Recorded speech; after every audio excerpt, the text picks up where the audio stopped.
cuidar de mim.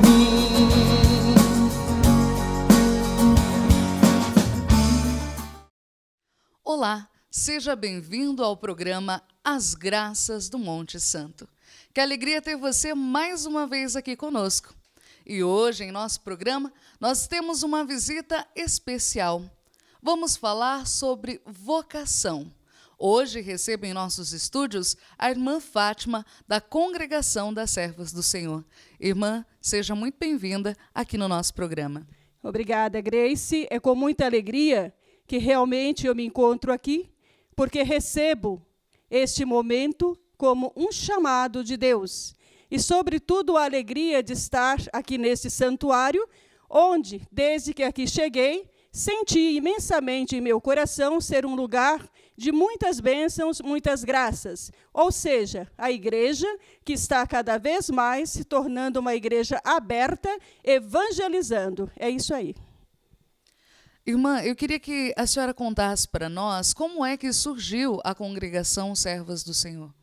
A Congregação Servas do Senhor, primeiramente eu vejo que surgiu com a unção do Espírito Santo, porque o nosso fundador, Dom Henrique Ngolan Trindade, na época ele era bispo lá em Bonfim, na Bahia. E lá ele, como um bispo muito dos povos, que gostava muito realmente de estar com o povo, ele sentia, quando ele fazia suas visitas, principalmente na zona rural, que aquele povo tinha muita fome de Deus. Aquele povo era sedento. E, principalmente, aquele povo tinha muita dificuldade na questão de serem catequizados. Então, Dom Henrique, ele ficou pensando o que ele poderia fazer. Mas, como os planos de Deus não é nem sempre aquilo que a gente imagina no momento, mas sempre vem uma resposta, Dom Henrique ele foi transferido para a cidade de Botucatu. Chegando em Botucatu, aquilo não saiu da sua mente. Como era realmente a unção do Espírito Santo, ele continuou querendo realmente ajudar, porque ele viu que a realidade era a mesma. Aquela mesma realidade que acontecia lá na Bahia, em Botucatu não era diferente. Também as pessoas precisavam ser catequizadas. Então, o que ele pensou? Realmente, eu preciso fundar uma congregação. E foi justamente aí que ele pensou em fundar a Congregação Servas do Senhor. Num primeiro momento, muitas dificuldades, até mesmo ele pensando como que eu vou conduzir uma congregação feminina, eu sendo bispo. E foi justamente aí que ele pensou e viu, como obra de Deus, que ele tinha a sua irmã Henriqueta, irmã de sangue, que era religiosa das Irmãs da Divina Providência. Então ele pensou, vou convidar a minha irmã para poder me ajudar. Convidou, num primeiro momento, irmã Henriqueta relutou bastante, mas Dom Henrique, homem muito sábio, homem muito ungido por Deus, ele realmente se recorreu ao Papa e pediu licença ao Papa Pio XII, que prontamente respondeu que ele não somente dava a licença, mas que ele percebia que irmã Henriqueta deveria sim ajudar o seu irmão a concluir aquela obra que Deus estava colocando no seu coração. Então, irmã Henriqueta veio e ajudou Dom Henrique. E a congregação nasceu no dia 15 de setembro de 1952. Iniciou de uma maneira bem simples, continua simples, porque Dom Henrique nos fundou realmente para viver na simplicidade e na alegria, onde ele dizia, eu quero vocês sempre alegres, porque a alegria é o reflexo de Deus. Irmã, e dentro da congregação, muitas coisas mudaram, desde a sua fundação. E como foi essas mudanças, o que era e hoje não é mais? Como que funciona a congregação em termos de regras? Então, Grace, realmente a congregação ela teve uma abertura muito grande. Por quê? Dom Henrique, ele já era um bispo, falo assim, um homem muito aberto, muito ungido por Deus, não é? E justamente o Vaticano II, o Concílio Vaticano II, também deu essa abertura. Então, a nossa congregação, assim, praticamente, ela já era uma congregação aberta, mas pós-concílio, por exemplo, uma das diferenciações que aconteceu foi o seguinte: antes, as irmãs trocavam o nome. Antes, chegavam com o nome de batismo, depois, num gesto de disponibilidade, acabava realmente trocando o nome. Porém, isso dava muitas confusões, porque o nome civil e o nome religioso, e em documento, sempre o nome civil. Então, devido a todas as complicações, a congregação deu essa abertura. Hoje já não se troca mais o nome. O nosso hábito também foi modificado, né? O próprio conduzir da congregação, antes era um pouco assim mais fechado, hoje já não mais. A congregação é bastante aberta, até mesmo porque o nosso fundador, ele queria realmente a congregação, uma congregação aberta, uma congregação para o povo. Então, hoje, posso dizer para você que nós vivemos uma vida simples, uma vida aberta, uma vida de vida pastoral aberta para o povo, ou seja, caminhando com o povo, caminhando com a igreja. E quais são as etapas para se tornar uma irmã desta congregação? Quando a moça chega lá na congregação, quais as etapas que ela precisa passar para se tornar uma irmã consagrada?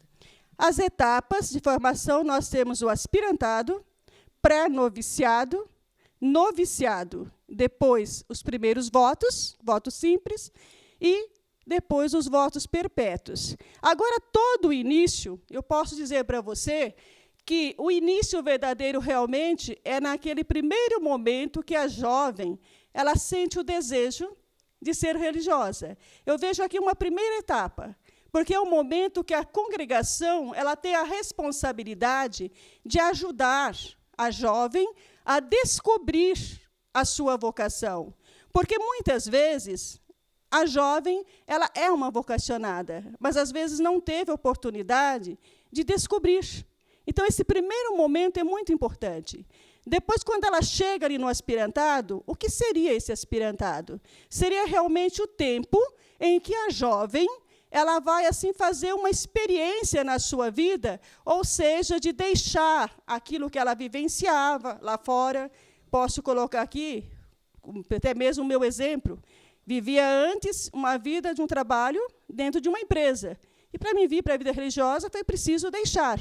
Então, esse primeiro momento é um momento de adaptação, o aspirantado.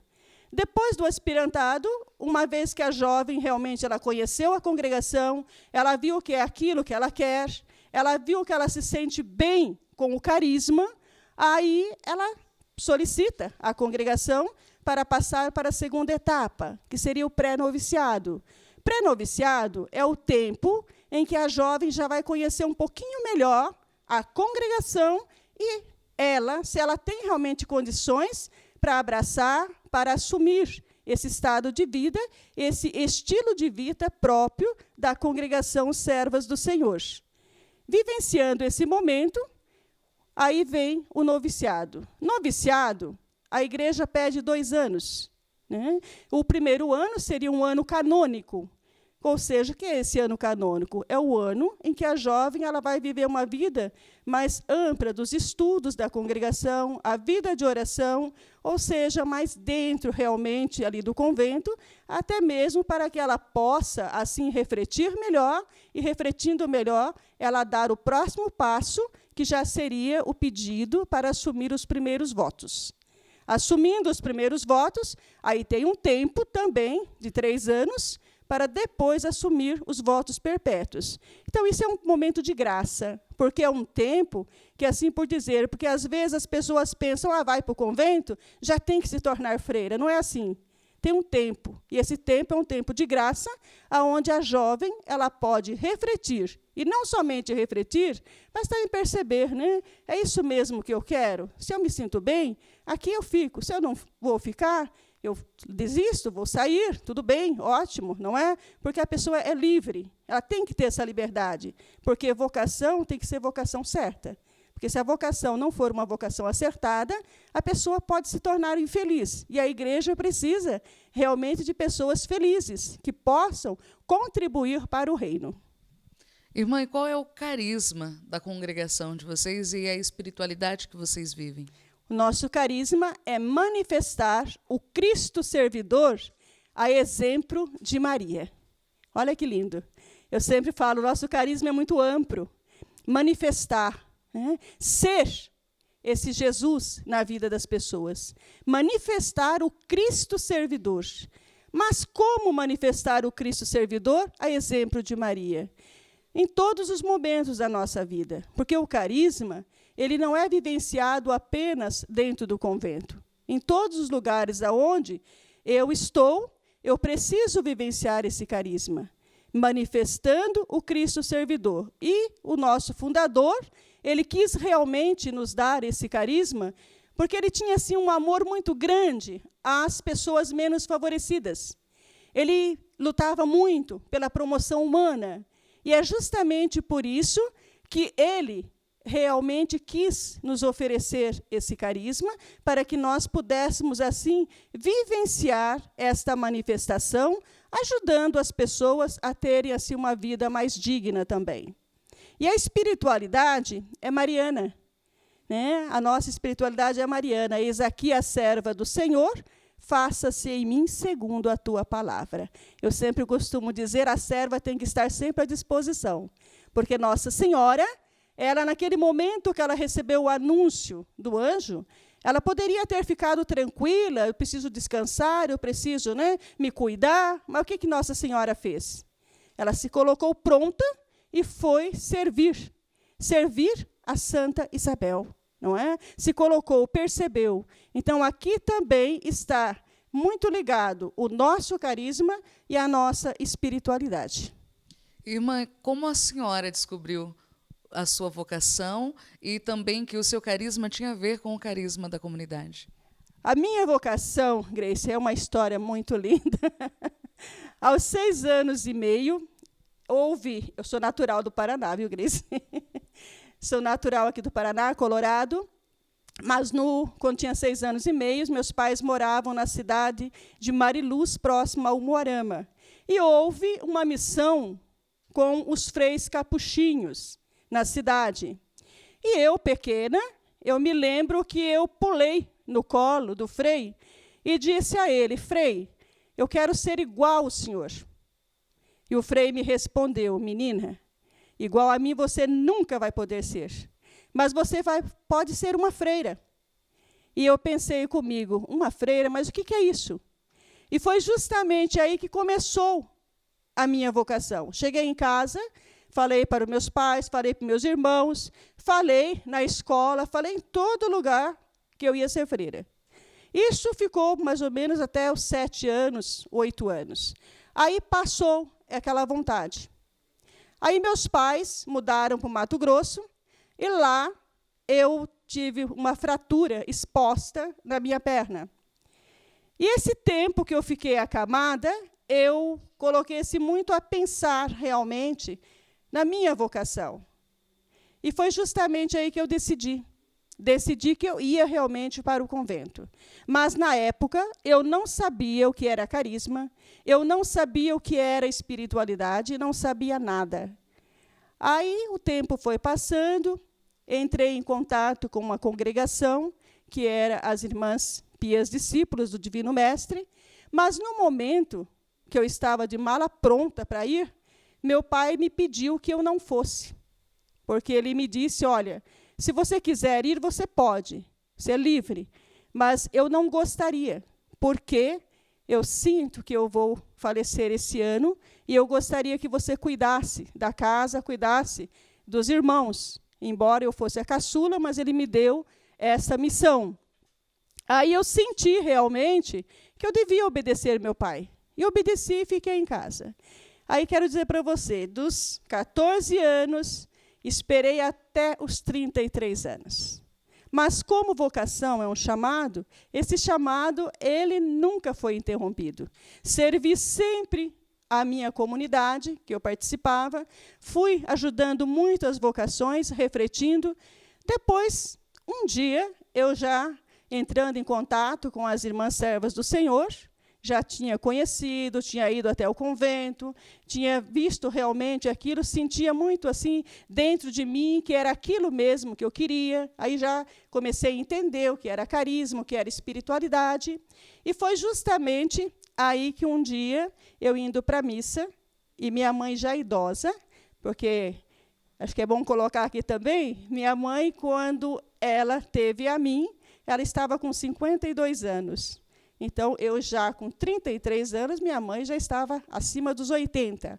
Aí eu pensava comigo, mas como que eu vou para o convento agora?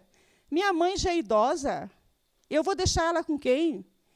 Aí, indo para a missa, eu senti dentro do meu coração, bem forte, o Senhor me falando, Fátima, e se eu te chamasse agora para a vida eterna, quem iria cuidar da sua mãe? Ou seja, você acredita em mim ou não? Eu não tive dúvidas. Fui para a missa, retornando da missa, disse para minha mãe, mãe, eu vou para o convento. E no outro dia mesmo, entrei em contato com as irmãs e disse, olha, estou indo.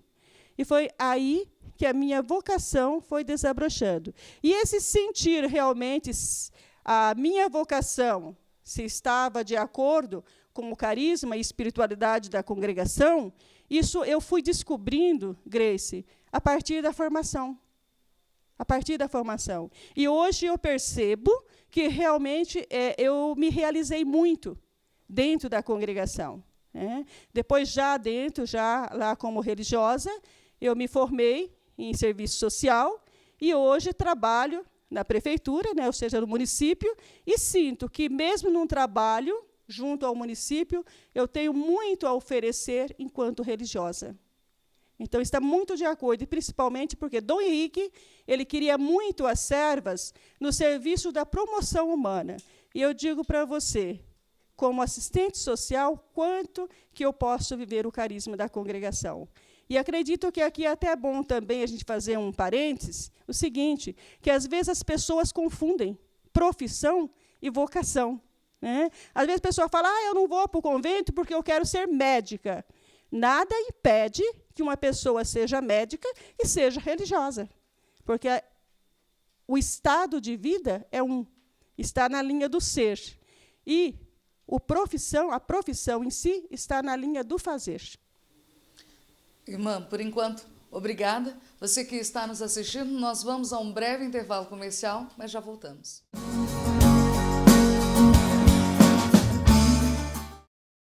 Olá, você que acompanha o programa As Graças no Monte Santo. Queremos que você conheça um pouquinho da nossa loja. Aqui você encontra diversos artigos religiosos, como camisetas, CDs, livros, bonés, relógios, imagens, terços, o kit água e sal exorcizado, a vela de São Miguel Arcanjo e muito mais. Temos o CD Te Amo Jesus, do Padre Roberto e Amigos, e o CD do Terço de São Miguel Arcanjo. Produtos que foram produzidos integralmente nos estúdios do Santuário São Miguel Arcanjo. Temos também o livro As Graças do Monte Santo, que é o livro que conta um pouco dos testemunhos que aconteceu no santuário. Temos também o livro Construa uma Grande Igreja, que conta a história do santuário. E a revista do Santuário São Miguel Arcanjo. E você que nos acompanha, venha conhecer a nossa loja.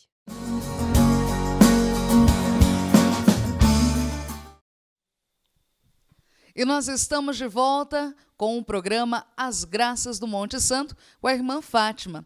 Irmã, nesse segundo bloco, eu gostaria que a senhora contasse para nós também sobre as casas que a congregação tem no Brasil todo e também fora do Brasil. Como que isso acontece? Quem hoje é o superior da casa? Então, nossa congregação, como as demais congregações, nós temos uma superiora geral, ou seja, aquela que assume toda a congregação.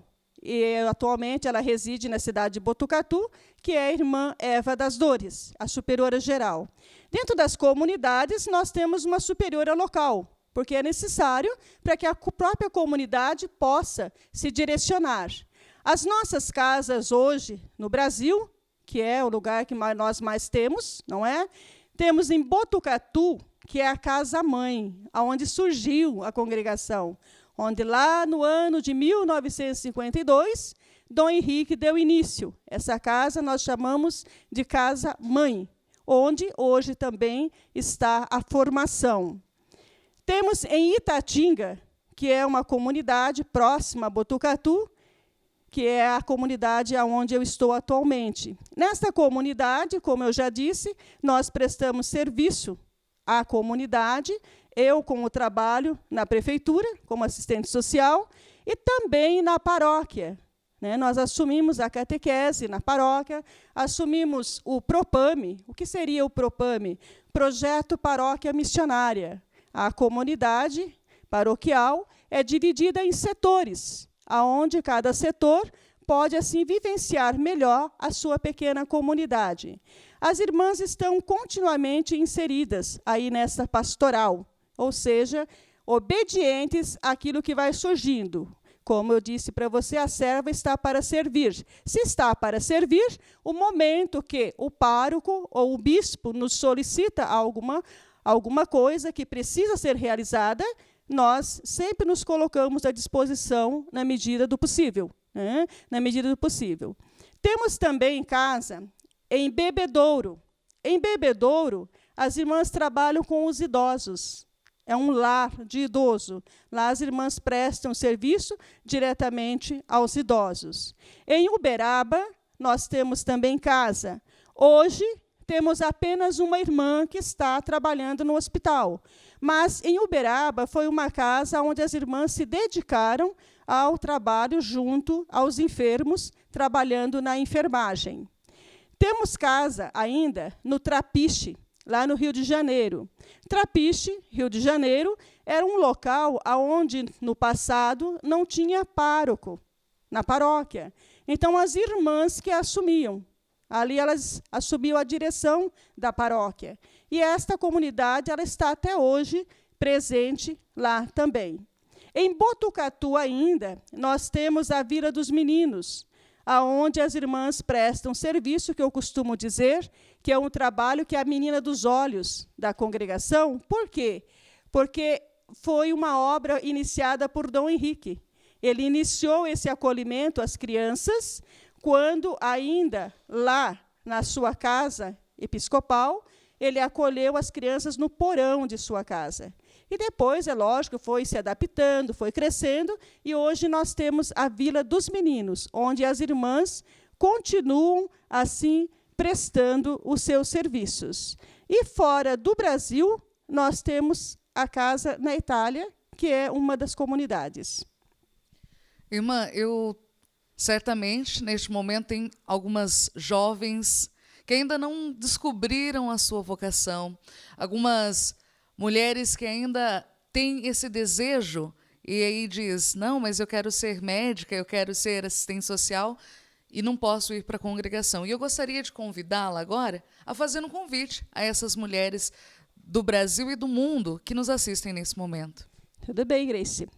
É com muita alegria que eu gostaria de dizer realmente a você, jovem, ou também a você já com um pouco mais de idade, ou você que até mesmo já foi casada e é viúva e não tem assim um certo compromisso muito grande com a família, que você sente chamada, a congregação das servas do Senhor está de portas abertas. Portas abertas para te receber. Te receber por quê? Porque a vocação não é algo meramente humano. A vocação é um chamado de Deus. E Dom Henrique Golan Trindade, o nosso querido fundador, ele deu uma abertura muito grande para a congregação. Ele dizia que era preciso que a congregação abrisse as suas portas também para aquelas com mais idades. E também gostaria de dizer, nesse momento, que às vezes as pessoas ficam assim preocupadas, mas será que eu tenho vocação? Será que eu não tenho? Eu gostaria de dizer a você jovem, ou a você com um pouquinho mais de idade, não fique com essa preocupação no seu coração. Apenas decida seguir. Você já imaginou se Nossa Senhora, quando ela recebeu o anúncio do anjo, ela ficasse dizendo para ela mesma, eu não posso, sou ainda muito jovem, sou muito adolescente? Não, ela disse um sim. Então, o nosso sim, ele vai, lógico, gerar um compromisso. mas não precisa ter medo. Não tenha medo de responder. Eu gostaria de dizer, tem muitas jovens por aí que têm vocação.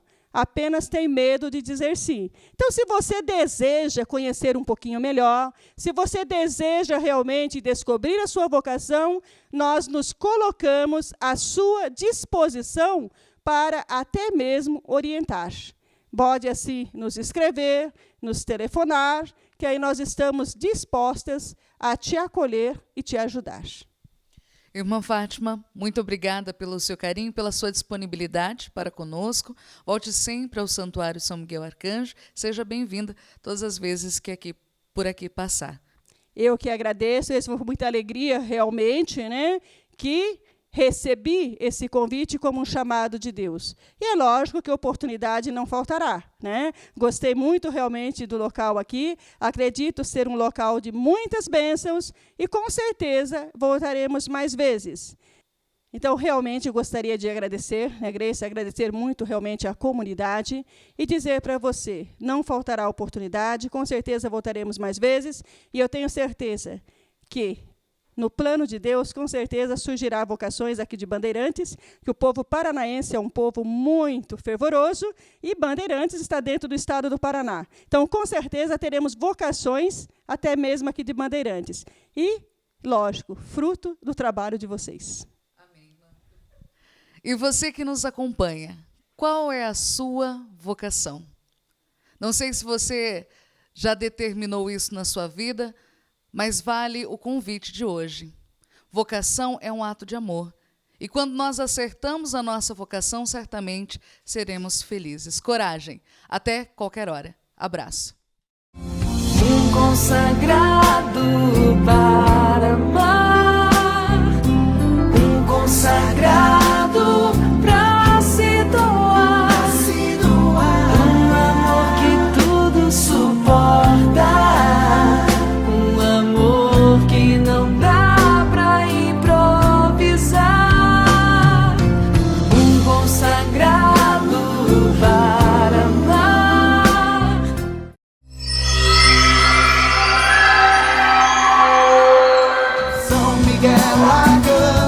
Defendei-me